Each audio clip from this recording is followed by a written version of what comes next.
Hello, and thanks for clicking on the video. My name is Reid Kirby.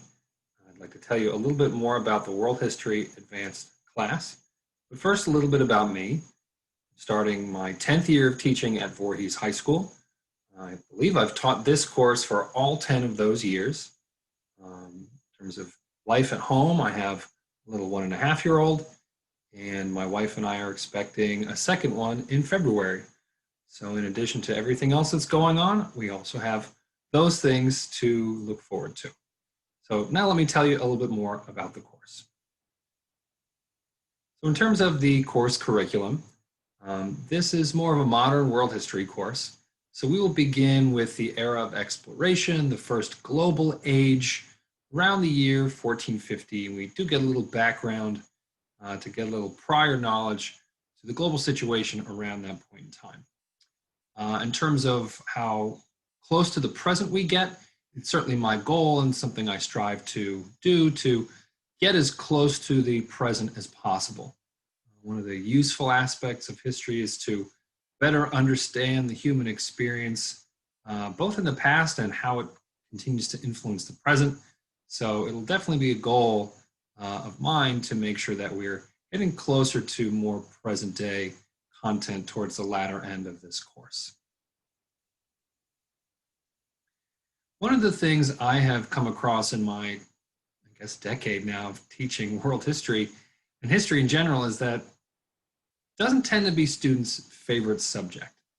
And one of the reasons I typically hear from those students is that, well, it's a lot of memorization. I'm memorizing a lot of facts that have nothing to do with me, and all I need to do is memorize them, and after the test I can forget them, and it's as if nothing's ever happened. That's definitely not the experience that I want my students to have. History is a verb. It's something you do. Historians don't just sit around and memorize things. They are engaged in active processes about making sense of the vast spectrum of the human experience since the beginning of recorded time. So I'm going to place a special emphasis on skills. We won't be learning any content without applying one of these and sometimes several of the skills that you see listed here. So corroborating evidence is a key one. How do we know what we know? Are some sources more reliable than others? Is it possible even to get a complete understanding of an event or the motives of somebody throughout history? So looking at multiple sources to corroborate stories is something we'll be doing throughout this course and as early as next week. Research is also an element of this course. Sometimes it's a small scale and they've been given a small, sandbox to play in. In the past, this course has also included a broader research assignment, probably modify that for this year's virtual/hybrid schedule. But research and how to find useful factual information is a skill that I hope to instill in my students in this course in this year. Developing a claim and supporting it with facts and details. That's a key one. It's not a coincidence that many lawyers and politicians were history undergrads.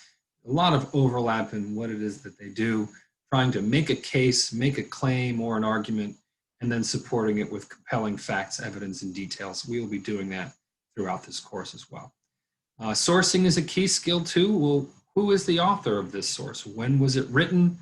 Does the context or situation in which it was created alter the perspective or the content of this particular source? So one of the habits, the historical habits that we will get into in this course is to consider the source before we even read what it contains. Comparing is a key skill that historians use. What is similar and different about these two historical situations or processes? Continuity and change over time. I want it to be evident that even when there are huge changes and huge change agents throughout history, there are still many aspects that remain the same.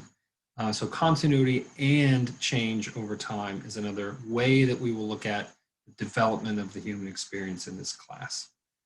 Causation and cause and effect is a real key one. Can you develop an argument that A caused B, and if so, how? Causation, cause and effect is another key skill we'll be looking at. Turning points.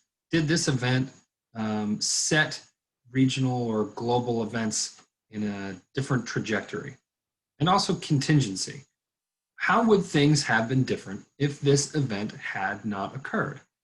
So that takes a little historical conjecture on the part of students, and it's a lot more thought-provoking than just a chronology and a series of facts.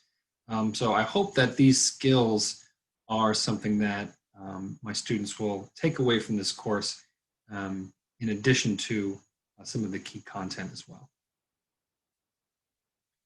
In terms of grading, I try to keep it simple. I'm not a math person, so I don't do weighted categories.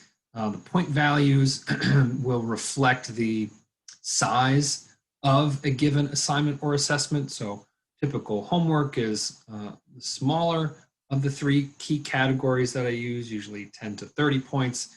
Quizzes or smaller assessments between 20 and 50, and then tests or larger assessments will be closer to that 100-point range. These are approximate, but I've found that they more or less reflect the amount of time needed or the amount of preparation needed for these 3 key categories. Google Classroom is going to be so important this year in terms of work submission, information dissemination.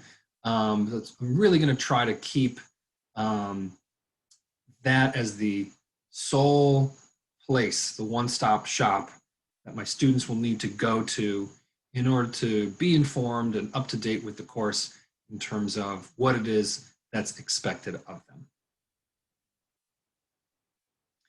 The textbook is available digitally only. It is linked via Google Classroom. We've begun working with it, so students should be familiar with how to access it. Again, trying to keep Google Classroom as the sole location for all course materials.